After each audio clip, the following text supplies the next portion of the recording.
సూర్యాపేట జిల్లా మోతే మండలంలో వికలాంగుల హక్కుల చట్టం 2016ను సమర్థవంతంగా అమలు చేసి వికలాంగుల హక్కులను పరిరక్షించాలని భారత వికలాంగుల హక్కుల పరిరక్షణ సమితి తెలంగాణ రాష్ట్ర అధ్యక్షులు గిద్దె రాజేష్ కోరారు.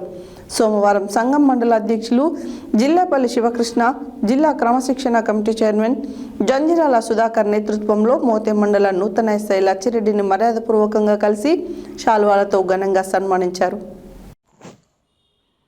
సూర్యాపేట జిల్లా మోతే మండలంలో వికలాంగుల హక్కుల చట్టం 2016ను సమర్థవంతంగా అమలు చేసి వికలాంగుల హక్కులను పరిరక్షించాలని భారత వికలాంగుల హక్కుల పరిరక్షణ సమితి తెలంగాణ రాష్ట్ర అధ్యక్షులు గిద్దె రాజేష్ కోరారు. సోమవారం సంఘం మండల అధ్యక్షులు జిల్లాపల్లి శివకృష్ణ, జిల్లా క్రమశిక్షణ కమిటీ చైర్మన్ జంజిరాల సుధాకర్ నేతృత్వంలో మోతే మండల నూతన ఎస్ఐ లచ్చిరెడ్డిని మర్యాదపూర్వకంగా కలిసి శాలువాలతో ఘనంగా సన్మానించారు. అనంతరం వికలాంగుల హక్కుల చట్టం 2016ను క్షేత్రస్థాయిలో సమర్థవంతంగా అమలు చేయడంతో పాటు వికలాంగుల భద్రత, గౌరవం, హక్కుల పరిరక్షణ కోసం తక్షణ చర్యలు చేపట్టాలని కోరుతూ ఎస్ఐకి వినతి పత్రం అందించారు. ఈ సందర్భంగా భారత వికలాంగుల హక్కుల పరిరక్షణ సమితి రాష్ట్ర అధ్యక్షులు రాజేష్ మాట్లాడుతూ వికలాంగుల హక్కుల చట్టం 2016 కేవలం ఒక చట్టం మాత్రమే కాదు అని, వికలాంగులకు సమాన హక్కులు, గౌరవప్రదమైన జీవనం, రక్షణ కల్పించే సామాజిక భరోసా చట్టమన్నారు.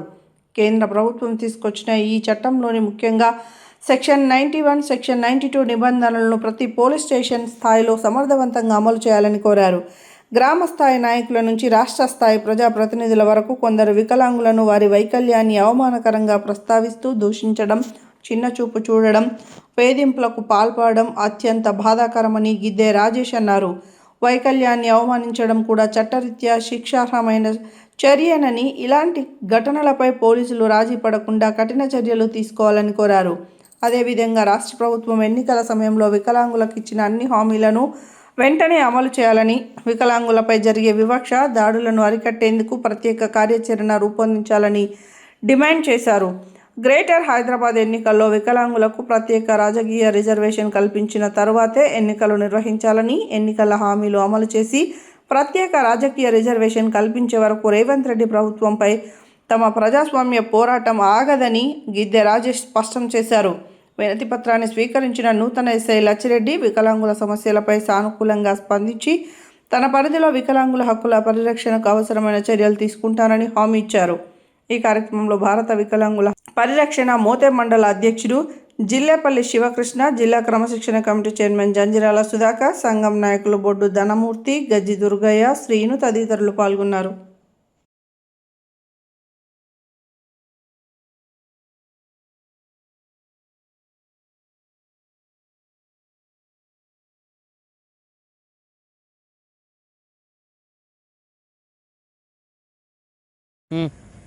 ఈరోజు భారత వికలాంగుల హక్కుల పరిరక్షణ సమితి మోతే మండల అధ్యక్షులైనటువంటి జిల్లాపల్లి శ్రీకృష్ణ గారి ఆధ్వర్యంలో, అదేవిధంగా జిల్లా క్రమశిక్షణ కమిటీ చైర్మన్ జంజిరాల సుధాకర్ గారి నేతృత్వంలో ఇవాళ గౌరవ మోతే మండల నూతన ఎస్ఐ గారిని ఈరోజు మర్యాదపూర్వకంగా కలిసి వారిని శాల్వాతో సత్కరించి, ముఖ్యంగా ఏదైతే తెలంగాణ రాష్ట్రంలో మరి వికలాంగుల అట్రాసిటీ చట్టం 2016 ఏదైతే ఉందో ఆ చట్టాన్ని సమర్థవంతంగా అమలు చేసి వికలాంగులకు రక్షణ కవచంగా ఆ చట్టాన్ని ఉపయోగించే విధంగా మోతే మండలంలో ఈ వికలాంగులకు ఎక్కడ అన్యాయం జరిగినా సరే వికలాంగుల హక్కుల చట్టాన్ని సమర్థవంతంగా అమలు చేయాలని చెప్పేసి గౌరవ ఎస్ఐ గారిని మేము మర్యాదపూర్వకంగా కలిసి విజ్ఞప్తి చేయడం జరిగింది.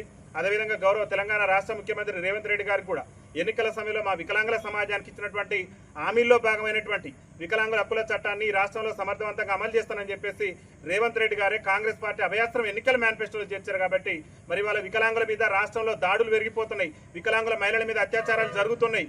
కానీ రాష్ట్రంలో వికలాంగుల అట్రాసిటీ చట్టం మాత్రం సమర్థవంతంగా అమలు కావట్లేదు. కాబట్టి గౌరవ ముఖ్యమంత్రి గారు కూడా ఈ చట్టం అమలుకు సంబంధించి డీజీపీ గారి నేతృత్వంలో ఒక ఉన్నత స్థాయి కమిటీని ఏర్పాటు చేసి వికలాంగుల హక్కుల చట్టాన్ని రాష్ట్రంలో సమర్థవంతంగా అమలు చేయాలి. అదేవిధంగా ఎన్నికల సమయంలో వికలాంగుల సమాజానికి ఇచ్చినటువంటి పెన్షన్ పెంపు హామీ కానివ్వండి, ఆర్టీసీలో ఉచిత ప్రయాణ హామీ కానివ్వండి, వికలాంగుల బ్యాక్లాగ్ ఉద్యోగాల భర్తీ హామీ కానివ్వండి, వికలాంగుల సంక్షేమ శాఖ ప్రత్యేక శాఖ కానివ్వండి, అదేవిధంగా నూతన జిల్లా కేంద్రాలలో కూడా వికలాంగుల విద్యార్థులు చదువుకు దూరమయ్యేటటువంటి పరిస్థితి ఉంది. కాబట్టి నూతన జిల్లా కేంద్రాలలో వికలాంగుల హాస్టళ్ల నిర్మాణానికి కూడా గౌరవ ముఖ్యమంత్రి, రాష్ట్ర ముఖ్యమంత్రి రేవంత్ రెడ్డి గారు మరి నిర్ణయం తీసుకోవాలని చెప్పేసి కూడా భారత వికలాంగుల హక్కుల పరిరక్షణ సమితి రాష్ట్ర కమిటీ పక్షాన రాష్ట్ర ముఖ్యమంత్రి గారికి విజ్ఞప్తి చేస్తున్నాం. ముఖ్యంగా రాష్ట్ర ముఖ్యమంత్రి రేవంత్ రెడ్డి గారికి మేము ప్రధానంగా విజ్ఞప్తి చేసేది ఒకటే, వికలాంగుల హక్కుల చట్టం ఈ రాష్ట్రంలో సమర్థవంతంగా అమలైతే వికలాంగులకు విద్యలో కానివ్వండి, ఉపాధిలో కానివ్వండి, అన్ని రంగాల్లో కూడా న్యాయబద్ధంగా రావాల్సినటువంటి వాటా వచ్చేటటువంటి అవకాశం ఉంది. ఇవాళ వికలాంగుల హక్కుల చట్టం 2016 సమర్థవంతంగా అమలైతే రాజకీయ రంగంలో కూడా వికలాంగుల సమాజానికి జనాభా తమాషా ప్రకారం రాజకీయ అవకాశాలు వచ్చే అవకాశం ఉంది. కాబట్టి గౌరవ ముఖ్యమంత్రి గారికి మేము విజ్ఞప్తి చేస్తున్నాం, రాష్ట్రంలో జిహెచ్ఎంసీ ఎన్నికలు నిర్వహించేందుకు రాష్ట్ర ప్రభుత్వం సిద్ధమవుతున్నటువంటి నేపథ్యంలో గ్రేటర్ హైదరాబాద్ ఎన్నికల్లో వికలాంగుల సమాజానికి 2016 వికలాంగుల హక్కుల చట్టం ప్రాతిపదికన మరి చట్టసభలలో కూడా రాజకీయ రిజర్వేషన్ కల్పించిన తర్వాతనే ఈ గ్రేటర్ హైదరాబాద్ ఎన్నికలు నిర్వహించాలని కూడా రాష్ట్ర ముఖ్యమంత్రి రేవంత్ రెడ్డి గారికి విజ్ఞప్తి చేస్తున్నాం. ఈరోజు గౌరవ ఎస్ఐ గారిని కలిసి మా సమస్యల మీద వినతిపత్రం ఇవ్వడం కూడా జరిగింది. కాబట్టి ఈ సమావేశంలో పాల్గొన్నటువంటి ప్రతి ఒక్కరికి కూడా పేరు పేరున ధన్యవాదాలు తెలియజేస్తూ మండల అధ్యక్షులు జిల్లపల్లి శ్రీకృష్ణ గారికి, అదేవిధంగా జిల్లా క్రమశిక్షణ కమిటీ చైర్మన్ జంజిరాల సుధాకర్ గారికి, అదేవిధంగా ఇక్కడ పాల్గొన్నటువంటి ధనమూర్తి గారికి, అదేవిధంగా అన్న దుర్గారావు అన్న గారికి అందరికీ కూడా పేరు పేరున రాష్ట్ర కమిటీ పక్షాన ధన్యవాదాలు తెలియజేస్తూ వికలాంగుల ఐక్యత.